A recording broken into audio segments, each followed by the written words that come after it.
Good morning. Happy Wednesday. How is everyone doing?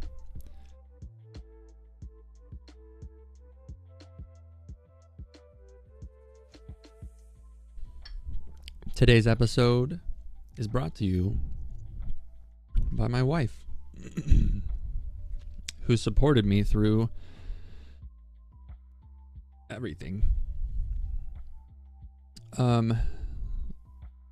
Monday we left off right before the mental breakdown. And today we are going to dive right in to the mental breakdown. I'm going to explain, I don't have a better word besides mental breakdown for this one. But I don't know if that's 100% accurate. And good morning, Leah. Good morning, Bailey. And yes, shout out to Leah. She is super amazing. Right before we get started, I've mentioned the archetypes cards, right? This book that we got, the Archetypes Guidebook by Kim Krans. It's part of the Wild Unknown set, and I think it was 2 nights ago. I think it's probably every other night Leah and I have a conversation that's are we really gonna continue this relationship? Because I'm just a lot of work. And I always tell her, babe, I'm an investment. It'll pay off one day. You gotta be in love with my potential, not with who I am. You know, isn't that what they say? Marry a person for their potential. Just kidding. Once you're in it, I feel like it's hard to back out. But I'm trying to grow and become the man that I know that she wants me to be. Anyways, having this relationship conversation, and out of nowhere I'm just stop responding, pull out the deck, and I grab a card. And this one, I'm not gonna lie, it genuinely sent shivers down my spine when I read this card, when I read the description for this card. And I'll explain a little bit why right before we get to the juicy bits. This was the card I drew, the Creator. So obviously I'm trying to create content for the first time in my life and make it a real thing. So immediately it stands out, the Creator. I was like, okay, all right, yeah, sure, I guess I'm the Creator. Let's read the description. The Creator, also known as the artist, the alchemist, the innovator. The Creator, the first archetype in the trio of existence, is not intimidated by darkness or by lack. They know that from the void, creation inevitably emerges. With meager, minimal, and outlandish materials, the Creator reveals a new image. They make the empty room resonate with healing sounds. They generate bounty from the seed that others tossed away. Though generative, this archetype annihilates preconceived notions of what is possible, leaving unexpected openings in the wake of its destruction. The Creator does this by first being absolutely present to what is, not imagining or wishing things were different, and second, trusting that a force greater than themselves awaits constant collaboration with each human soul. Whether we call it nature, God, goddess, Shakti, or divinity, it remains nameless. It is the Creator's lifelong companion.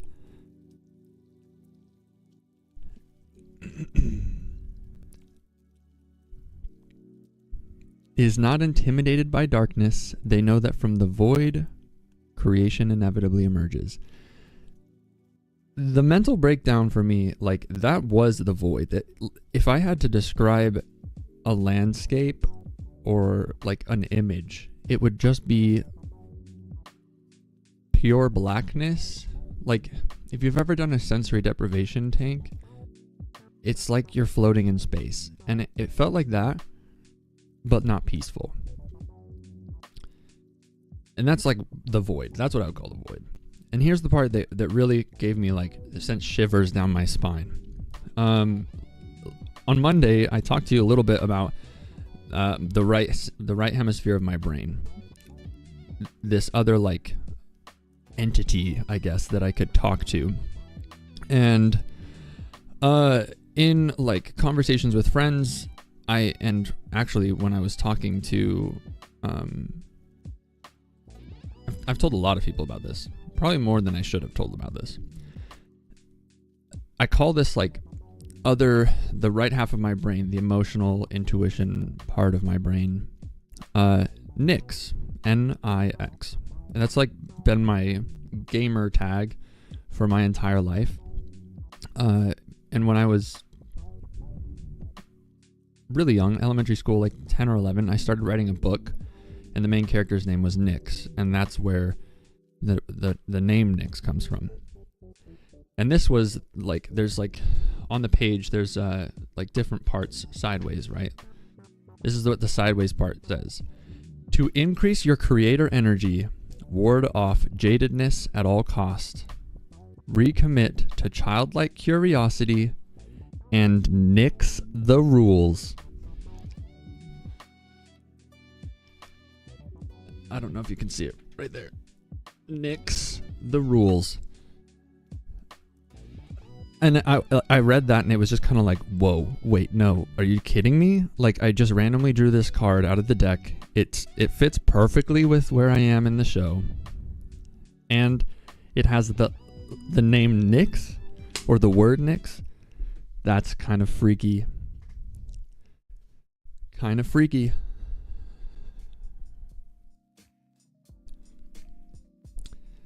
But I'm going to do it. I'm going to nix the rules.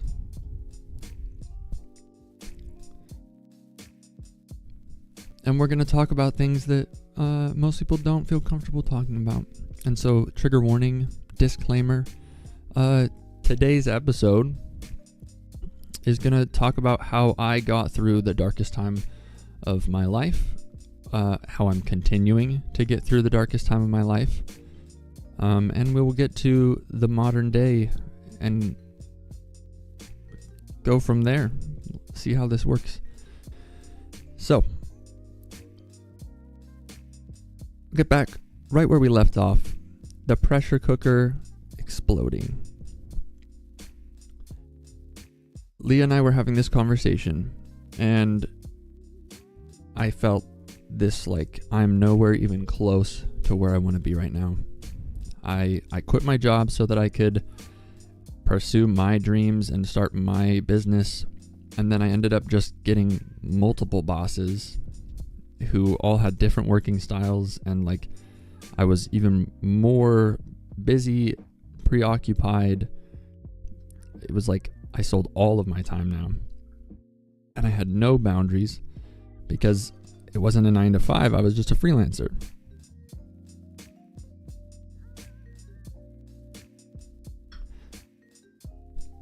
And I saw this, and it was like, I thought I did everything I could to take the right steps, and it turns out that it was wrong. And I'm not even closer to where I wanted to be. And I felt like there was no way I was going to be able to get there. And it was like my brain and my body and my soul split. Like it separated into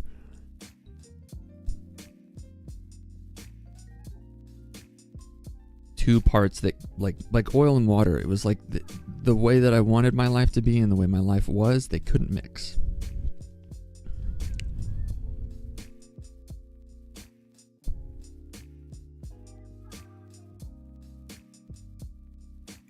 Okay, I actually need to breathe for a second. Oh, this is a little bit hard to talk about, gonna be honest. I understand now why people normally don't talk about this.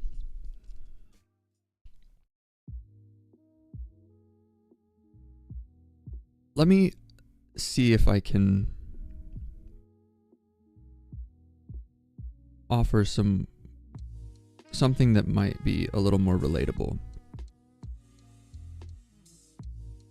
if you've ever felt completely alone, completely stranded, like it was just you versus the entire world, and you had no sense of direction, no idea who you want to be, who you are supposed to be, quote unquote, supposed to be. And like didn't have anything that you were chasing. Like there was no goal in your mind. If you've felt that, you know how hard it is to find a reason to keep going. And for me, I feel like I came from, my life has a pattern of highs and lows, and the only thing that I know really is that life changes. But when you're really like in it, when you're in the deep shit, it's so hard to maintain that perspective and to believe that things are going to change for the better on this roller coaster of life. And it might not change for the better at first, but it'll definitely change. And everything that happened to me during this period of time has changed me. I hope for the better. I think for the better. I'm choosing for it to be for the better. But when this snap happened, I say like it was literally like a blank slate. Like it was, my confidence was just washed away, and I didn't have very much to begin with. I struggled with bullying, and that really negatively impacted my self-perception and my self-confidence. But I had like Skills USA, and I had these moments in time where I kind of could objectively see that like I'm not as bad as I think I am. But when I broke,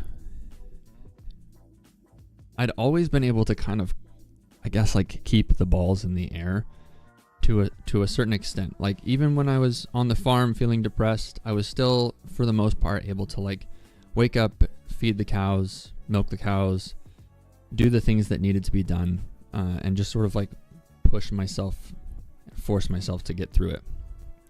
That was how I approached every problem, every struggle, every obstacle in my life. Was like, no matter how hard things were, no matter how sad I was, depressed I was still able to push through. But this was so like totally different. I couldn't do anything. I would wake up in the morning and I would just like wish I didn't exist again. Like just that was the feeling. It was less about like quote unquote suicidal thoughts. It was just like I didn't want to be anymore. Like the struggle was just too much to handle, and I had no motivation and no desire whatsoever to continue with the struggle.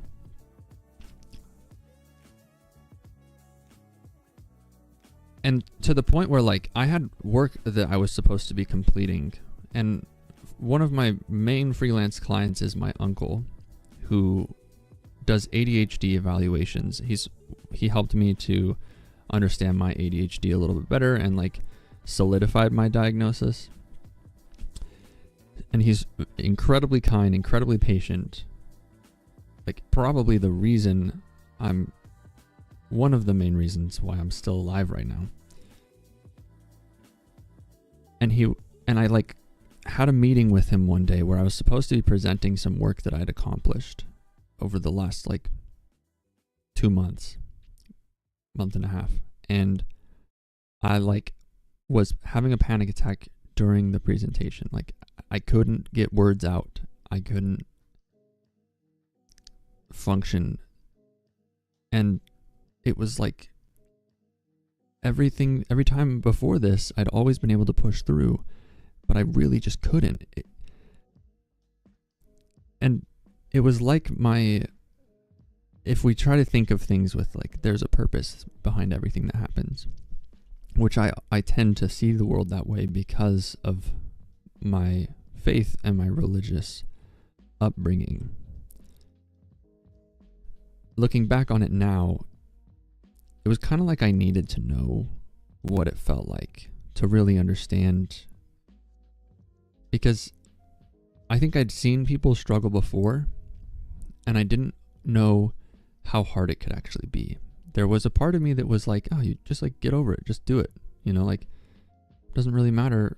Yeah, everybody gets depressed, but just push through. Like, I was super depressed during college and I still was able to get like a 3.9. I still always got good grades.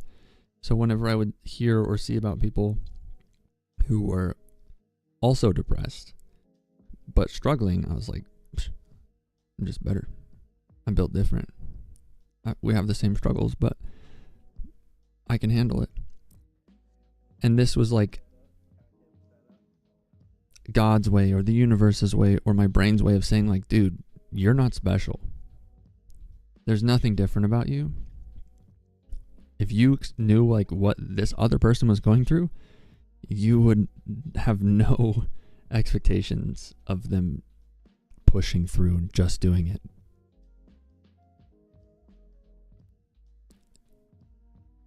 And I've tried really hard to use this experience as something to learn and grow from. And part of the way that I'm trying to make value from this and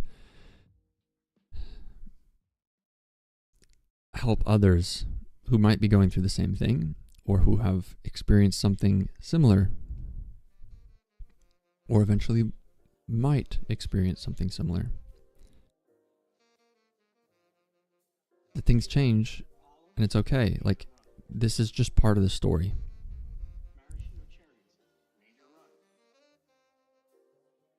And a reminder, it is Mental Health Awareness Month. May is Mental Health Awareness Month.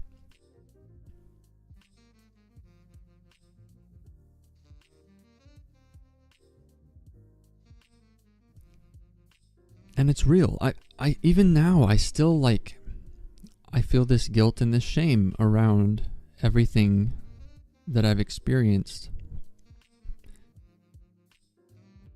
with my mental health. I met with my psychiatrist on Monday.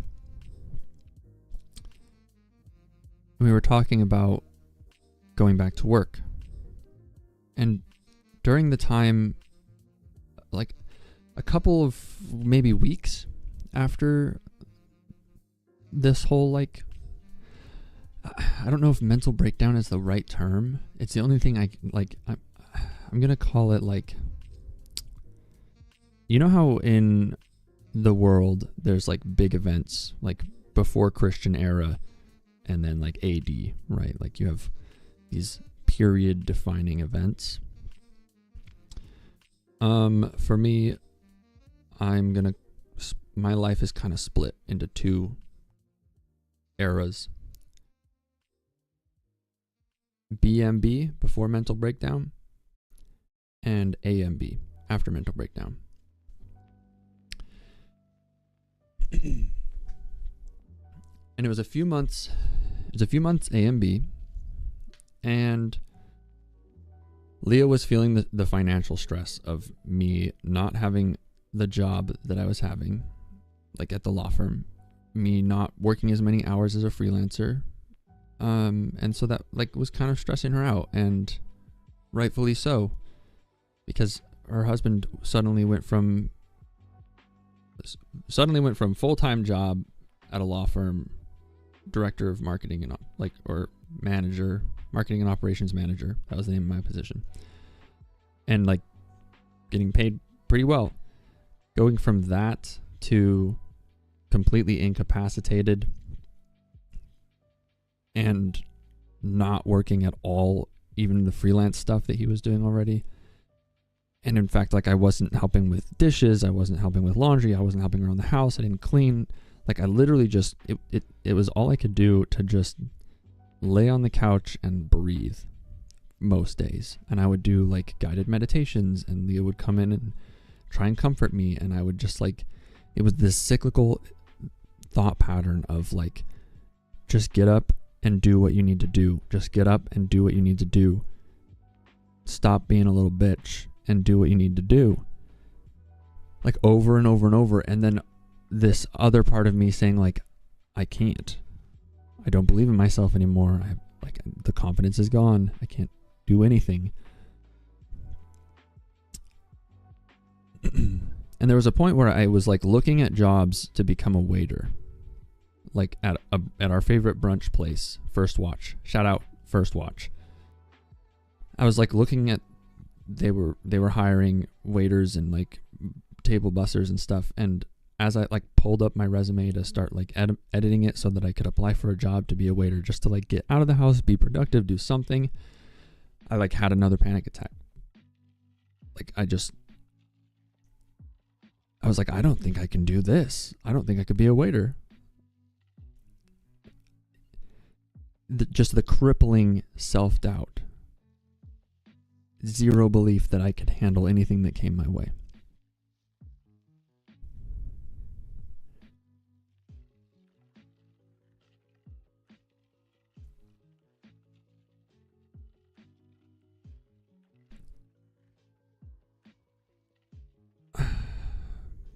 Hold on. Let me double check my notes real quick. I don't want to spend this entire time just complaining about the mental breakdown. Let's get to the turning point. So I was in therapy for a little bit before this happened. And so my therapist was actually able to kind of see me in a period where I was really happy, because it was like the time between when I quit my job and I had the mental breakdown. I felt really hopeful and optimistic, and it felt like things were clicking in place. And my therapist met me at that time. He saw that part of me, and then one week I came in and I was like a mess. And we finally started to dig into some of the deeper stuff. And he like really encouraged me to go get meds. So I went and found a psychiatrist.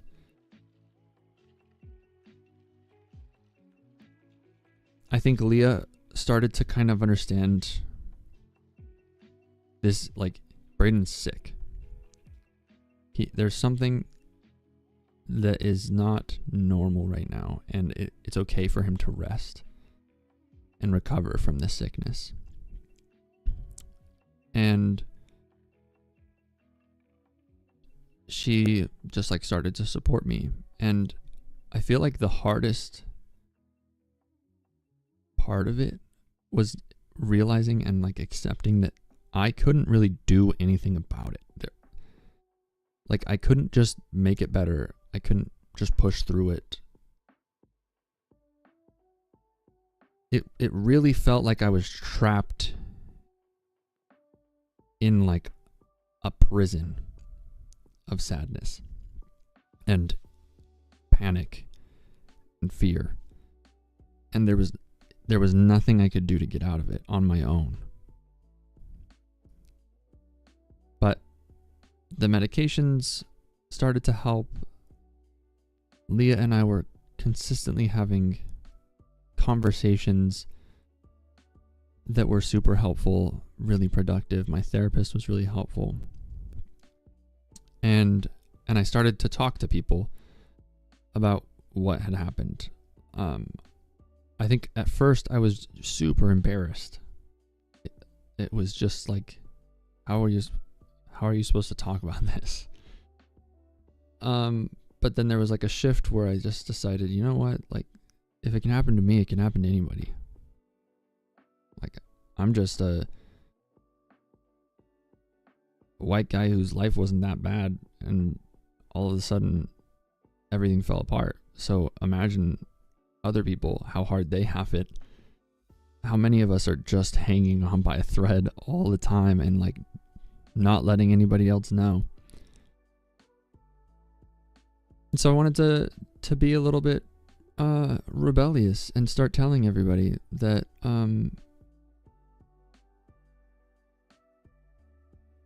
shit can happen to anybody at any time. And not to be like afraid, but to not feel alone. I feel like we often look around and we see people and we compare ourselves and we think like, they've got it together. People probably looked at me. I was from an outside perspective, I was in a position where I was able to quit my job and pursue my dreams and start a business, and people probably looked at that from the outside and thought like, oh, nice. He's like got his life together. It's coming. Everything's fitting into place. But I was hanging on by a thread and it snapped.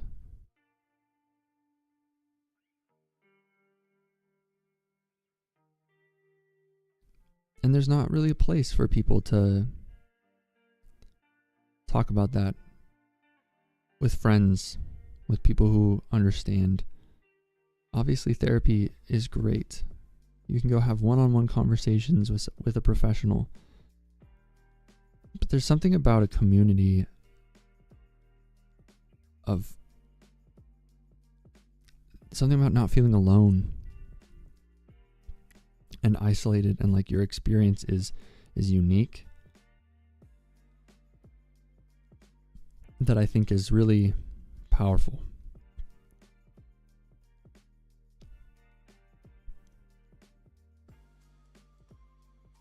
And it allows us to not necessarily beat ourselves up and feel like this guilt that I must be like, there must be something wrong with me that I'm not able to handle the struggles of life and the challenges and the emotions as well as everybody else. But I think if we all stopped saying, I'm fine, in response to the question, how are you? And we like really took a second to breathe and like share what's going on, I think everybody would realize we all are in a very similar place. We all feel a lot of similar things. And everybody has struggles. Everybody has demons. Everybody has anxieties. Bailey messaged a minute ago and said, built different. That's so relatable. I had those same struggles with anxiety after college when I used to be able to handle it, and suddenly it's way worse. Yeah, I think everybody to an extent feels like they're kind of just drowning. They're treading water, doing everything they can to stay afloat.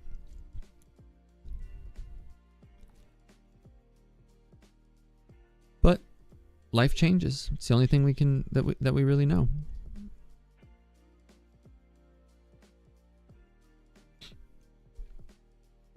So again, I felt really embarrassed and ashamed of this experience that I was going through, even though I had no control over it, truly no control. Even like doing these deep breath meditations, like vagus nerve stimulation, binaural beats, somatic healing meditations, like nothing could fix it. It was truly along for the ride. And that's like not thinking that it's my fault, I guess, not blaming myself for it was really hard. And there was one morning where I woke up and I was just like, you know what? Fuck this. I'm done. I'm done being depressed. I'm done being sad. I'm done having panic attacks. I'm just going to like go on a walk right now, watch the sunrise, take my Adderall, and like get some work done, like stop being a little baby. And I went on a walk. I came home. I sat down in front of the computer. I started working for a little bit, and then all of a sudden it was like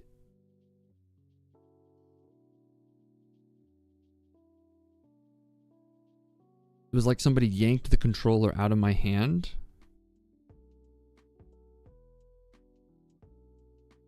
And I was no longer in charge. Like I just broke down into another panic attack. There was nothing I could do. I couldn't just like overpower this thing. Like I truly had to go in, find out what was wrong, and like let it heal. Give it space, give it time.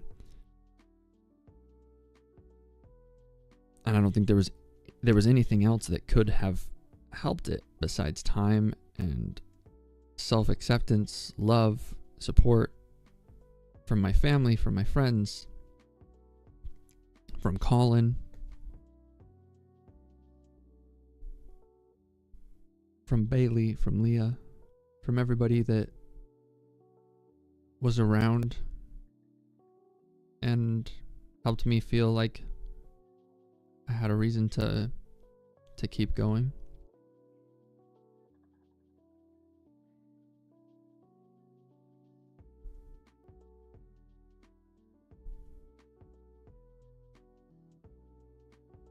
And there was a time when I really didn't think I would ever be able to feel a positive emotion again, like joy, happiness, that I'd ever be able to feel loved, or even like I deserved to feel any positive emotions.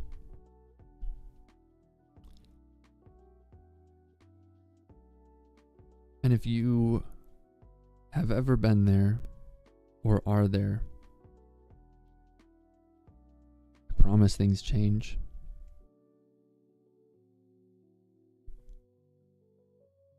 And you can feel all those good things again.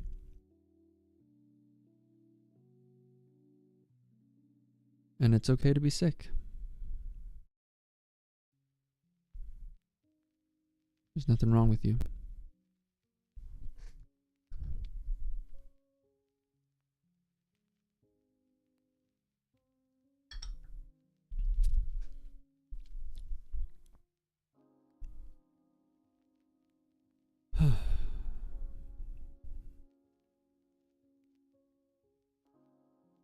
The search for meaning and joy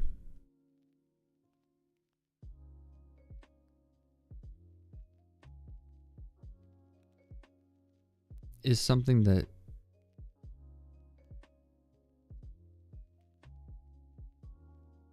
I've thought about and worked on literally my entire life.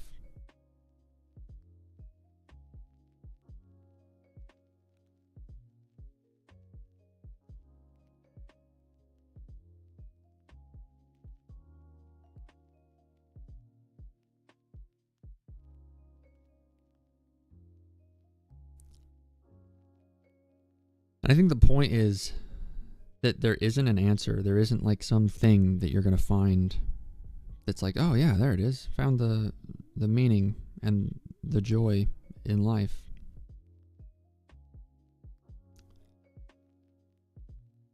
Leah and I have had some conversations lately about her feeling like she's not making enough progress in life fast enough. She doesn't know what she wants to do, who she wants to be, like what she really wants her career to go. And I told her, I feel like we have two options when we're pursuing something, or when we're like on this journey, this search. We can either like shame ourselves and be mad and upset and critical about the fact that we aren't where we want to be, right? Like I use this analogy: if you're trying to walk to New York and your goal is every single day you're going to walk 10 miles to get to New York, and every day, like let's say one day you walk 9 miles because your feet are tired, or one day you don't go anywhere, like you just chill and you hang out. If you're like constantly just bashing on yourself for what you could have done, what you should have done, where you could be, I feel like you just are, for one, a little bit forgetful, because when we're in our present moment, I feel like most of the time in the present we're trying to do the right thing. or we're trying to make like a good decision. And so sometimes we will rest, or sometimes we won't 100% complete our goals because we feel like we needed to. Like, it's like a cheat day on your diet. Sometimes you feel like you need a cheat day. And for whatever reason, whether it's like because food brings you joy, or you just wanted a pizza because everybody wants a pizza every once in a while. Having grace for the past version of ourselves, rather than looking back and thinking like, why didn't I make as much progress towards that goal, and beating ourselves up on it. Just recognizing and giving credit to our past self, and then also in our present, considering what are some things like I can do for my future self to make my future self's load lighter. And the reason I bring that up is because when I was feeling like I couldn't do anything, I was just constantly shaming myself and beating myself up, when in reality, like, that present version of myself just needed a break. If we look at my life objectively, it hasn't been super normal. I've been working since I was 12 years old. Maybe not as hard as an adult would, but I had like some pretty adult responsibilities and a lot of pressure to do things so that cows wouldn't die. And then put myself through college, got married before I was even done with college.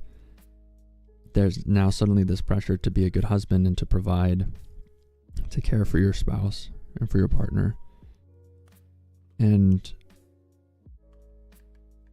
I never did a great job at picking employers that, like Leah would say, I haven't ever had like a normal job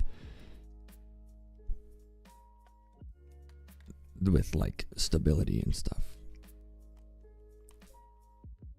And I beat myself up because I just was so used to pushing through, and no matter what you feel, make progress towards your goals. And I didn't have grace for myself. And as I've done therapy and taken meds, a huge part of what has allowed me to come out of this is just being like, it's part of the journey, it's part of the story, and everybody needs time to recover and to heal.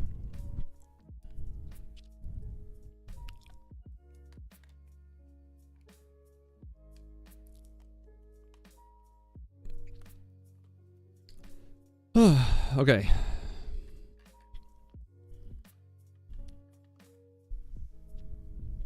I want to give a little bit of a life update, because I don't think I don't want to talk about this like I'm through it, like I'm on the other side looking back and I have advice to share, because I'm still in the middle of it. Like, I just went to see my psychiatrist 2 days ago. I have therapy today. This is ongoing.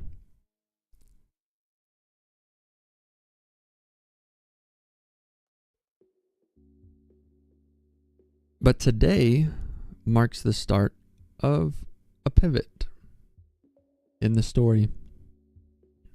I feel like I've brought everybody up to speed. You're caught up. We've covered, I'm 26 years old now. We've gone through seasons 0 through 26 of my life. And it's ready to pivot. I'm ready to pivot. It's time to change. So up until now, the show, Braden Moser in the Morning, has been a lot about my story and my experience. And I felt it was important to share that story so that people could know where I'm coming from and that they can relate to me, that I'm just like a real person. Not that anyone's going to think I'm not a real person. But I think it's hard to receive advice or content or experiences from somebody who doesn't feel like relatable. So hopefully some of this story has been relatable, given you a better perspective into kind of how I approach things. If you know me and I haven't talked to you in a year, this is why. Because I literally like couldn't look at my phone without having a panic attack for a while.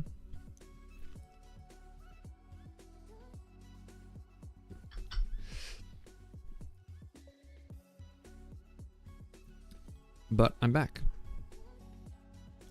And I'm ready to do something big. So from now on, each episode is going to be segmented. We're going to have a couple of repeating segments. I have some fun concepts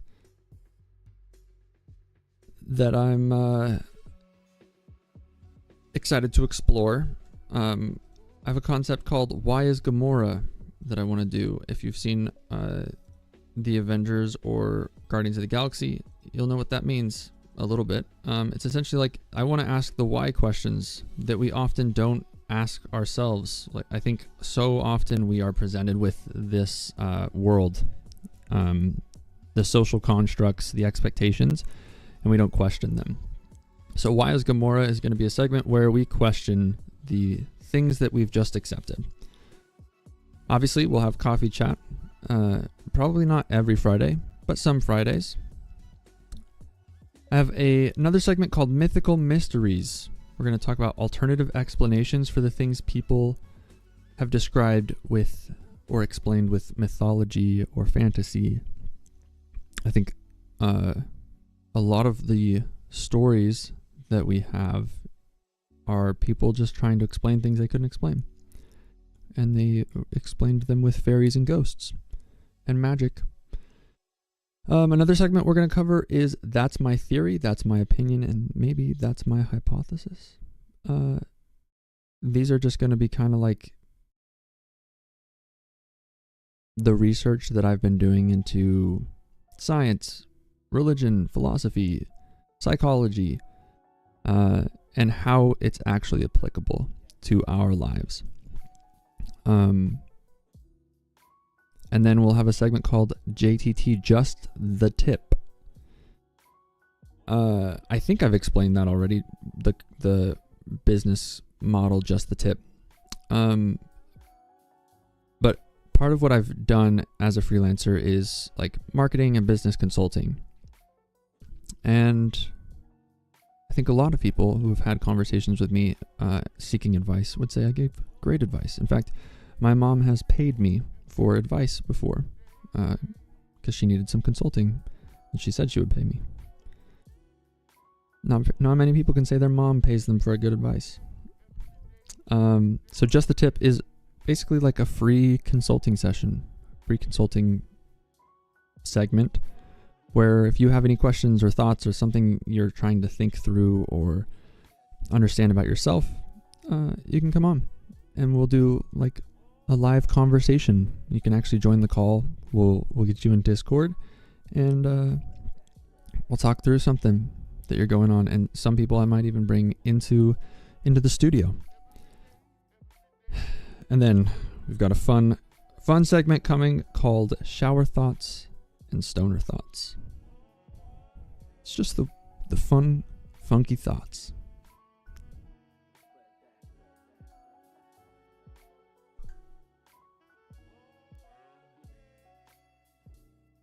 And then I think I have a segment that might be a little controversial. I want to do something called church-approved sources.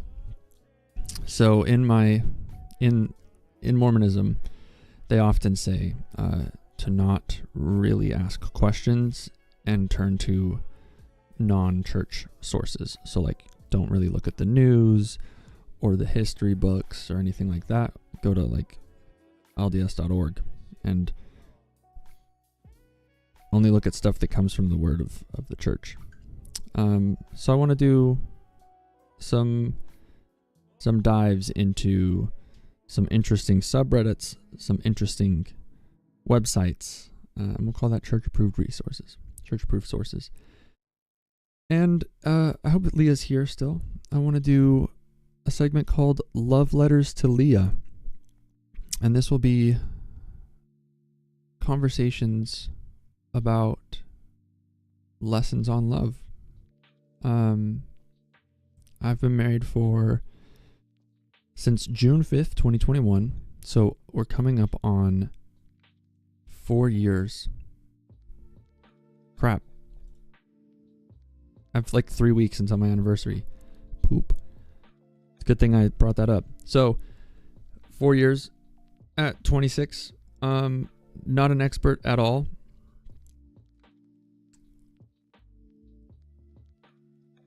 Colin just said, I did like a couple episodes back where you deconstructed a talk from General Conference. That could go into the Church Approved Sources section. Yeah.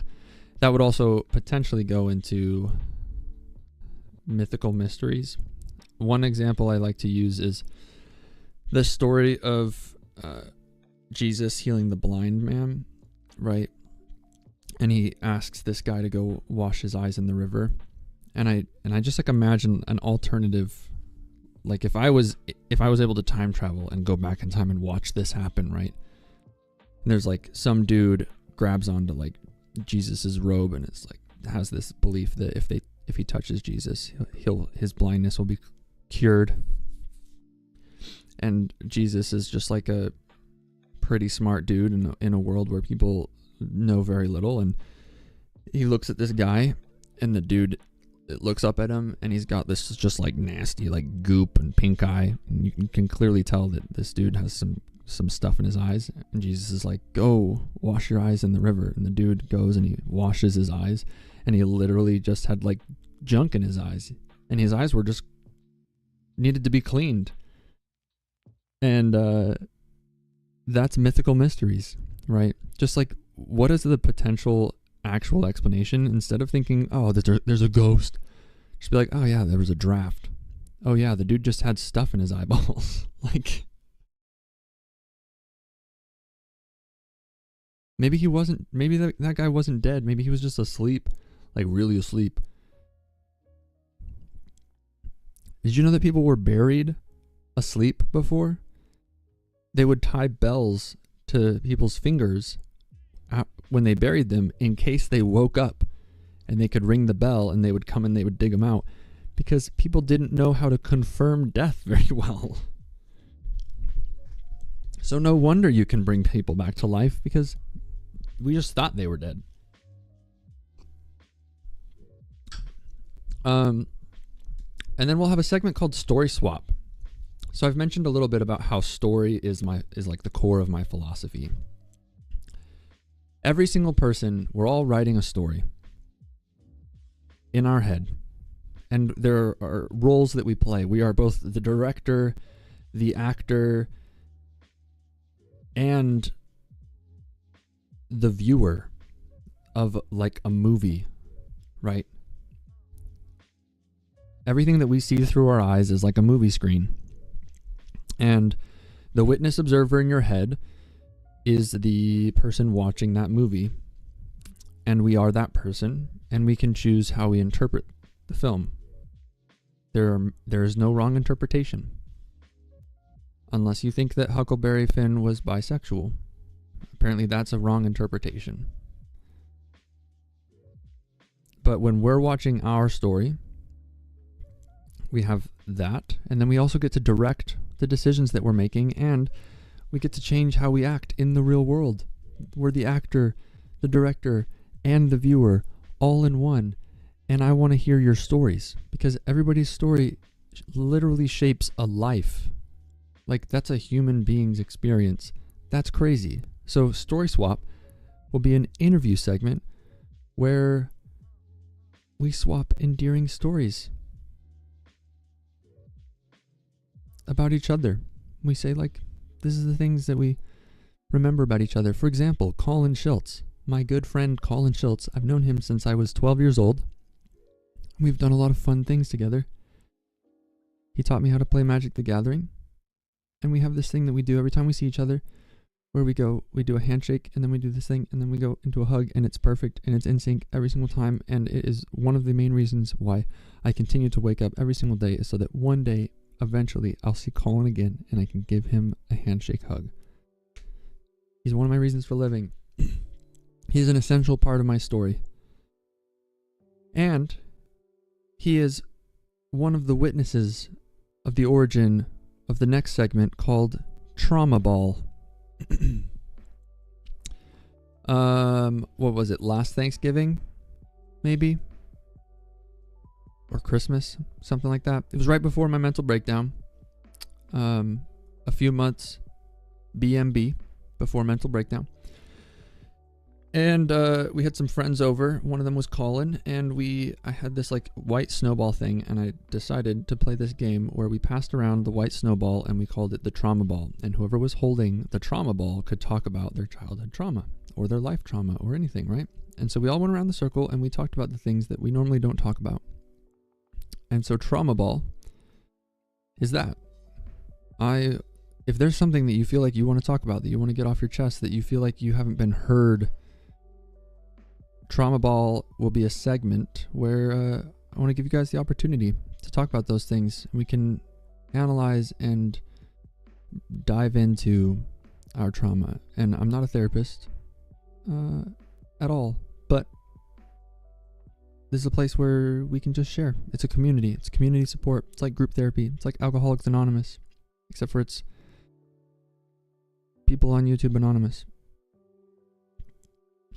And then I've got a couple things I'm considering, like dream analysis, and like archetypes and stuff like that, because as I'm doing more research into those things, I want to implement them. So, if you're watching this and you've heard about it, or any of those segments stood out to you, you're looking forward to them, I'd love to know which ones sound interesting to you.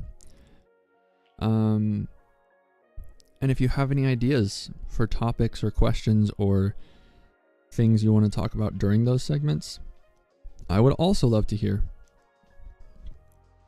But yeah, this is the pivot. This is the point where like we're caught up in the story, and now Braden Moser in the morning is going to change and evolve. I've run out of complaining to do. Now it's time to rebuild together. Let's figure out our lives.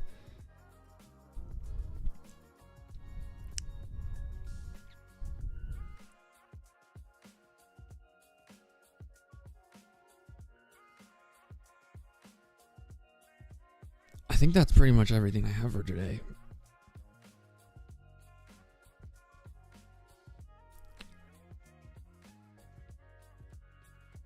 I really want to tease something, but I probably shouldn't. I should probably just actually do it and release the video.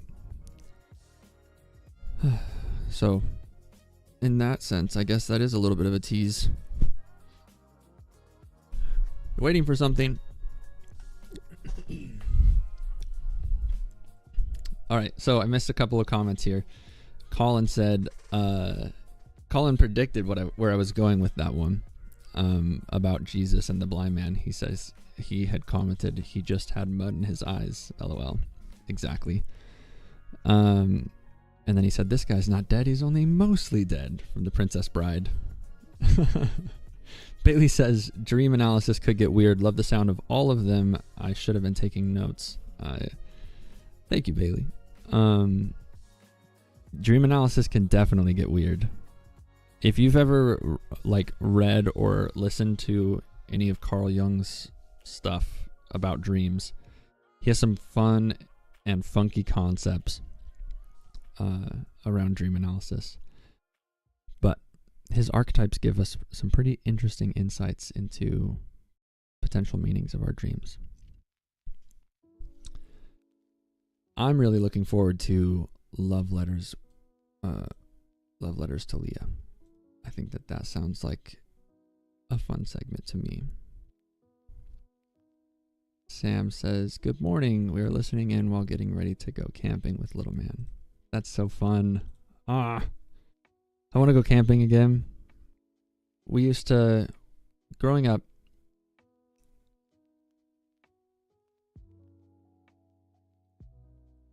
my dad's side of the family, we would go for like our family reunion, we would go camping.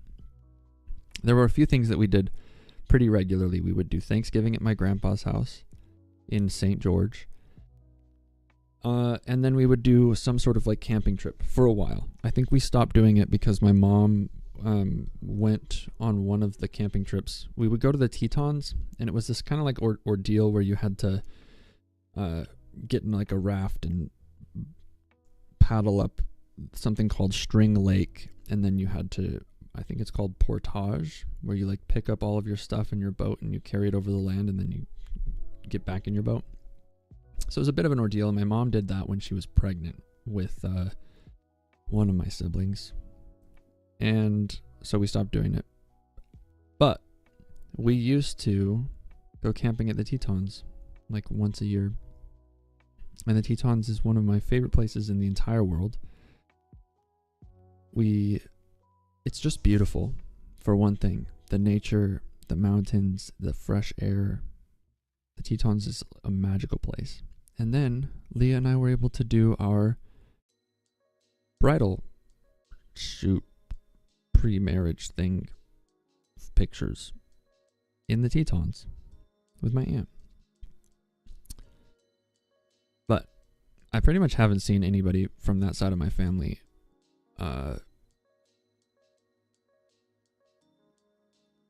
like I said in like 12 years, 13 years now. It's been a while, more than half of my life. Haven't seen several people from my family. And I would love to go camping with them again in the Tetons. So if you're in my family and you're watching this, let's go. Let's plan something. Let's make it happen. All right. Well, that's all for today's episode. Friday, we will do another coffee chat, and we will start off with some fun conversations. About one of these segments. I'm going to pick one, and we'll start off Friday with one of those segments and end with a little bit of a coffee chat. So if you come prepared to have some fun conversations, and let's make this happen. Thank you first of all, thank you for letting me talk, and for listening, for giving me a space where I feel heard and seen. It really truly means more than you could even know.